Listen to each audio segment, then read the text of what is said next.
नमः शिवाय। ओम नमः शिवाय। नमस्कार, ज्योतिष केंद्र अलवर में आपका स्वागत है। मैं एस्ट्रोलॉजर संजीव आज आपसे एरीज मेष राशि के जातक जातिकाओं का आने वाला महीना अक्टूबर 2025 कैसा रहेगा इस संबंध में आपसे इस वीडियो में अपन चर्चा करेंगे। देखिए, मेष राशि पर शनि की 7.5 चल रही है। देखिए, इस वीडियो में अपन सब कुछ डिटेल में जानेंगे कि ग्रहों का गोचर आपकी कुंडली में कैसा रहेगा, आपके लिए ग्रहों का गोचर सकारात्मक रहेगा या नकारात्मक रहेगा, और सभी बिंदुओं पर अपन चर्चा करेंगे। आपकी हेल्थ कैसी रहेगी, आपकी एजुकेशन कैसी रहेगी, आपकी लव लाइफ कैसी रहेगी, आपकी मैरिड लाइफ कैसी रहेगी, भाग्य कितना आपको साथ देगा, आपकी प्रोफेशनल लाइफ कैसी रहेगी, आपका व्यापार कैसा चलेगा, इस महीने फाइनेंशियल कंडीशन कैसी रहेगी, कितना आपको पारिवारिक सुख मिलेगा और कितना ग्रस्त सुख मिलेगा। सभी बिंदु पर अपन विस्तार से चर्चा करने वाले हैं। सबसे अंत में अपन अचूक उपायों की चर्चा करेंगे, जिसके द्वारा आपको जो भी कमी लग रही है उनको आप दूर कर पाएंगे। देखिए, इस महीने भी 4 ग्रह राशि परिवर्तन करेंगे। 3 अक्टूबर को देखिए बुध आ जाएगा तुला राशि में, 9 अक्टूबर को शुक्र आ जाएगा कन्या राशि में, 17 अक्टूबर को सूर्य तुला राशि अपनी नीच राशि में आ जाएगा, शुक्र भी अपनी नीच राशि में चला जाएगा। मंगल 27 अक्टूबर को स्वयं राशि में आ जाएगा वृश्चिक राशि में। देखिए, गुरु तीसरे भाव में गोचर करेंगे, वहाँ से इनकी दृष्टि सप्तम, नवम और एकादश भाव पर रहेगी।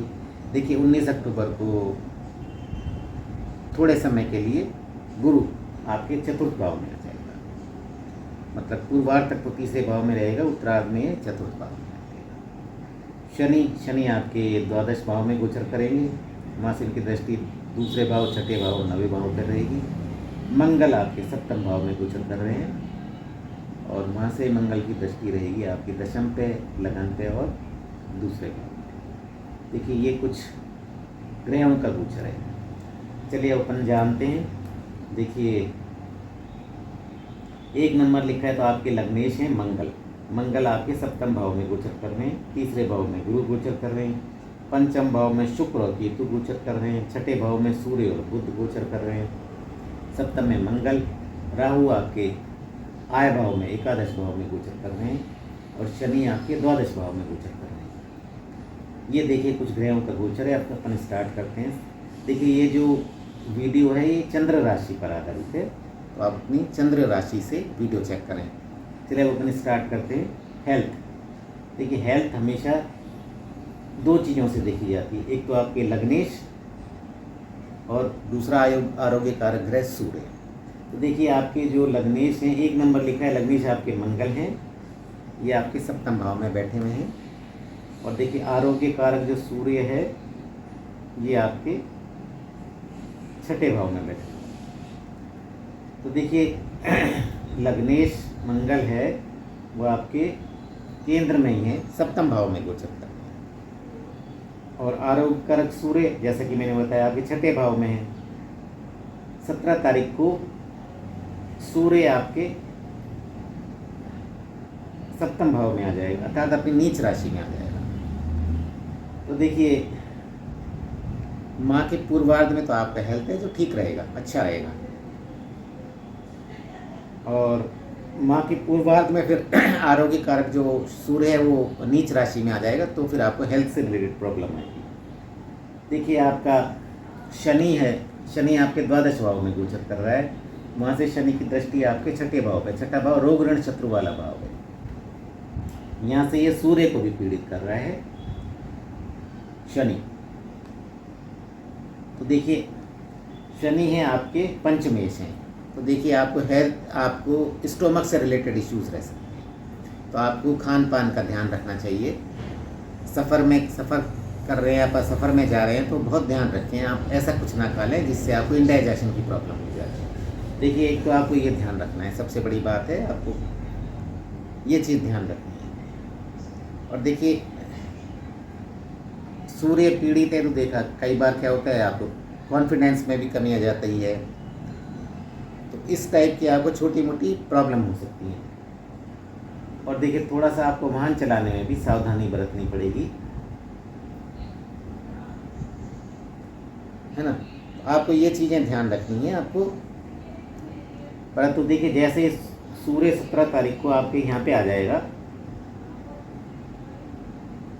सप्तम भाव में, वैसे तो देखें मंगल जो आपका लग्नेश है, मंगल सप्तम भाव में और वहाँ से लगन पे दृष्टि है, तो लग्नेश की लगन पे दृष्टि है, तो देखिए ज़्यादा प्रॉब्लम तो मंगल आने नहीं देगा। परंतु जैसे ही सूर्य भी यहाँ आ जाएगा, सूर्य की भी दृष्टि आपके लगन पे पड़ने लग जाएगी, तो 17 अक्टूबर के बाद आपका हेल्थ अच्छा बना रहेगा। उससे पहले थोड़ी सी आपको हेल्थ से रिलेटेड इश्यूज़ रहेंगे।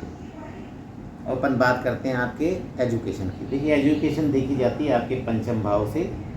आपके पंचमेश बनते हैं सूर्य। सूर्य कहाँ है? आपके छठे भाव में। और पंचम भाव में शुक्र और केतु। देखिए केतु क्या है? एक विच्छेदकारी ग्रह है। तो केतु क्या है? क्योंकि इससे विद्या, बुद्धि और संतान, बुद्धि भी देखी जाती है। केतु का क्या काम है? आपको जहाँ बैठता है वहाँ के जो भी कारक करते हैं उसे विरक्त करता है। तो बुद्धि का ये है, तो आपको बुद्धि आपकी थोड़ी सी खराब करके रखेगा। तो आपको ध्यान रखना है, आपको ये ध्यान रखना है कि जो मैंने सोचा है वही करूँ मैं, क्योंकि केतु का काम है बुद्धि को भटकाना। तो ये आपको सही निर्णय लेने में मदद नहीं कर पाएगा, क्योंकि देखिए जो आपका केतु है उसने पंचम भाव को पीड़ित कर रखा है। तो आप देखिए सूर्य जो आपके पंचमेश हैं ये छठे भाव में है। ये अब जैसे ही 17 तारीख को केंद्र में आ जाएंगे, यूँ तो नीच राशि में आ जाएंगे, परंतु ये केंद्र में आ जाएंगे, तब फिर थोड़ा सा आपको पढ़ाई के प्रति आपका मन लगेगा 17 अक्टूबर के बाद। यदि आप देखिए कोई भी आप नया कोचिंग ज्वाइन करना चाह रहे हैं या कोई आप गवर्नमेंट जॉब की ट्राई कर रहे हैं, जो भी कुछ करें आप 16-17 अक्टूबर के बाद ट्राई करें, तब आपको सफलता के चांस मिलेंगे।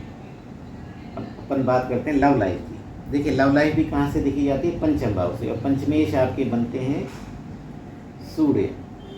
सूर्य आपके छठे भाव में गोचर कर रहे हैं। और जो आपका प्रेम का कारक शुक्र है वो पंचम भाव में है, परंतु केतु से पीड़ित है तो पंचम भाव में, केंद्र में है। तो देखिए लव लाइफ भी आपकी देखिए सामान्य ही रहेगी, क्योंकि केतु क्या है? जहाँ बैठता है वहाँ से विरक्त करता है। तो लव लाइफ भी देखी जाती है, तो लव लाइफ से भी आपको विरक्त करेगा। आप प्रेमी और प्रेमिका में कुछ ना कुछ टेंशन क्रिएट करवाता रहेगा ये केतु। तो देखिए आप छोटी छोटी बातों से बचें, मिसअंडरस्टैंडिंग से भी बचें आप, क्योंकि केतु है ये शुक्र को भी इसने पीड़ित कर रखा है, तो पंचम भाव को भी पीड़ित कर रखा है। तो आप थोड़ा सा ध्यान रखें, जब ये आपका पंचमेश सप्तम भाव में आ जाएगा यहाँ पर, तब फिर आपकी जो लव लाइफ है ठीक से चलने लगेगी। देखिए पंचमेश सप्तम भाव में आ जाएगा तो देखिए लव मैरिज के भी काफ़ी ज़्यादा चांसेस हैं कि आप जिसको प्यार करते हैं उसे आप अपने पेरेंट्स से मिलवाएं और पेरेंट्स को भी जम जाए, तो हो सकता है आप लव मैरिज भी कर लें। तो प्रेम विवाह के भी भरपूर चांसेस हैं। 17 तारीख से पहले थोड़ा सा आपको दिक्कत रहेगी, थोड़ी एरोगेंसी का भी सामना करना पड़ सकता है आपको, थोड़ा सा मिसअंडरस्टैंडिंग, बात बात पे झगड़ा, तो आप थोड़ा सा पेशेंस रखना पड़ेगा आपको 17 अक्टूबर। मैरिड लाइफ की बात करते हैं। देखिए मैरिड लाइफ देखी जाती है सप्तम भाव से, और आपके सप्तमेश बन रहे हैं शुक्र जो कि पंचम भाव में बैठे हुए हैं। और देखिए सप्तम भाव में मंगल का गोचर है। तो देखिए मैरिज लाइफ भी आपकी सामान्य ही रहेगी, क्योंकि देखिए मंगल का गोचर है यहाँ पे। मंगल क्या है? आपके जो पार्टनर में एग्रेशन दे सकता है।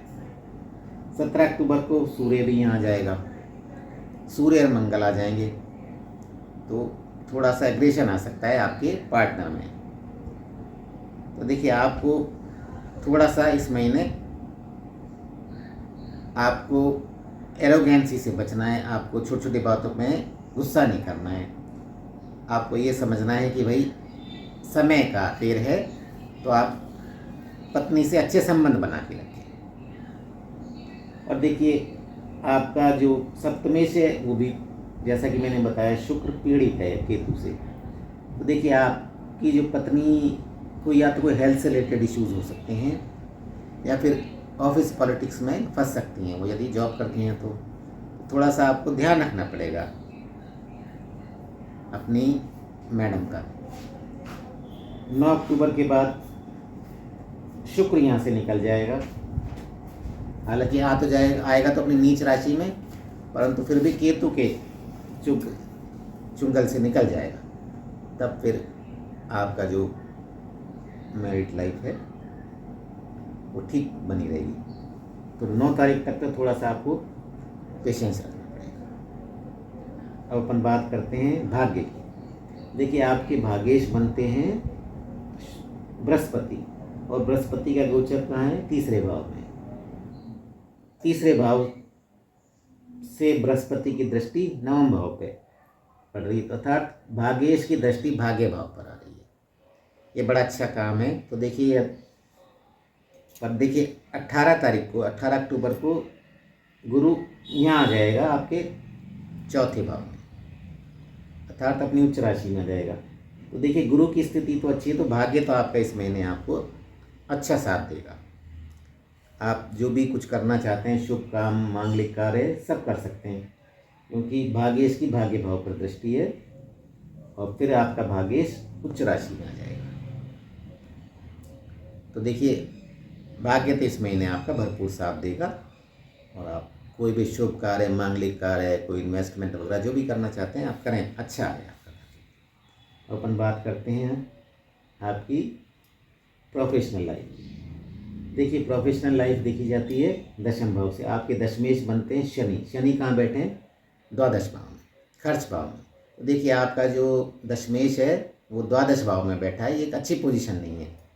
परंतु देखिए यदि आप विदेश से जुड़कर कोई आपका प्रोफेशन ऐसा है, आप एमएनसी में काम कर रहे हैं या विदेश में काम कर रहे हैं, तो उनके लिए तो ये बड़ा अच्छा रहेगा उनका ये महीना।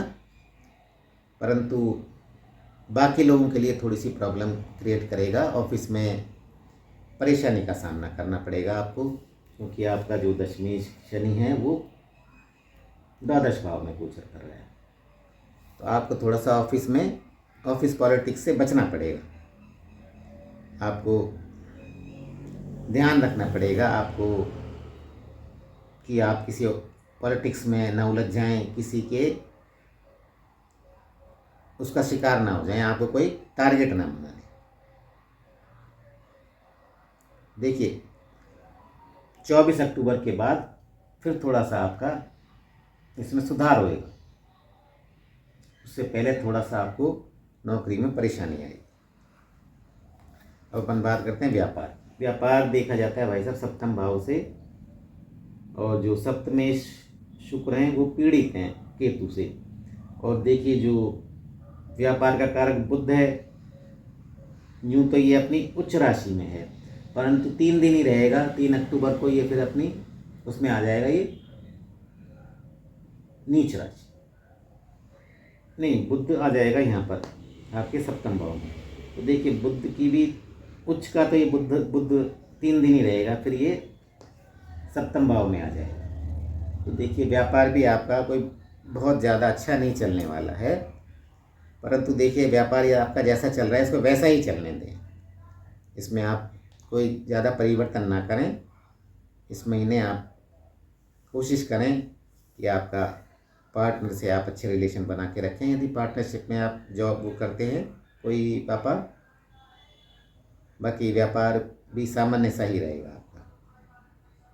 अपन बात करते हैं फाइनेंशियल कंडीशन। देखिए फाइनेंशियल कंडीशन भी देखें तो आपकी सामान्य सी रहेगी, क्योंकि आपका जो लाभेश है आयेश शनि वो 12वें भाव में गोचर कर रहा है। परंतु देखिए एक अच्छाई ये है कि राहु आपके आय भाव में गोचर कर रहा है। तो राहु क्या है, मल्टीपल इनकम देगा। तो देखिए फाइनेंशियल कंडीशन तो आपकी मिक्स्ड रहेगी, कभी अच्छी तो कभी सामान्य, क्योंकि राहु बहुत बड़ा रोल प्ले करता है एकादश भाव में बैठ के। तो राहु की वजह से आपको मल्टीपल सोर्सेज ऑफ इनकम होंगे। देखिए धन भाव की बात करें, धनेश आपके हैं शुक्र, ये बैठे हैं पंचम भाव में और केतु से पीड़ित हैं। और देखिए धन भाव पे मंगल और शनि दोनों की दृष्टि है, मंगल की भी दृष्टि है तो शनि की भी दृष्टि है। और धन के कारक जो हैं गुरु, ये तीसरे भाव में गोचर कर रहे हैं। तो देखिए धन संचय भी इस महीने आपका सामान्य ही रहेगा, कोई बहुत ज़्यादा बढ़िया नहीं रहने वाला। कुल मिला के मिक्स्ड परिणाम मिलेंगे आपको। फैमिली की बात करें तो देखिए फैमिली भी दूसरे भाव से देखी जाती है। तो आपके जो द्वितीय शुक्र हैं ये थोड़ा सा पीड़ित हैं, तो आपकी जो पारिवारिक सुख भी सामान्य रहेगा। शुक्र है, शुक्र भरपूर कोशिश करेगा आपको अच्छे परिणाम देने की। थोड़ी सी आपको ध्यान रखना पड़ेगा परिवार के लिए। देखिए 9 तारीख को फिर शुक्र चला जाएगा अपनी नीच राशि में, जो आपके द्वितीय से नीच राशि में चले जाएंगे। 9 तारीख के बाद थोड़ी सी आपको प्रॉब्लम रहेगी। गृहस्थ जीवन की बात करें तो देखिए गृहस्थ जीवन देखा जाता है चतुर्थ भाव से। देखिए चतुर्थ भाव पे किसी भी क्रूर ग्रह का प्रभाव नहीं है, तो गृहस्थ जीवन तो इस महीने आपका बढ़िया बना है। चलिए अब बात करते हैं उपायों की। तो देखिए एक तो आपको क्या करना है, शनि आपके द्वादश भाव में गोचर कर रहा है। तो शनि देखिए आपका दशमेश भी है और आयुष भी है। तो आप ओम शम शनिश्चराय नमः का जाप करें, आप शनि चालीसा का पाठ करें, आप काले कुत्ते की सेवा करें। मंगल के आप ओम मम मंगलाय नमः, ओम अंगारकाय नमः का जाप करें और आप हनुमान चालीसा का पाठ करेंगे तो मंगल भी आपको अच्छे परिणाम देने लग जाएगा। आप सूर्य को जल चढ़ावें, माँ दुर्गा की आराधना करें। इस तरह आप यदि छोटे छोटे उपचार करेंगे तो भोलेनाथ की कृपा से आपका ये महीना है अच्छा बना रहेगा। जो भी छोटी मोटी परेशानियां हैं वो दूर हो जाएंगी। जय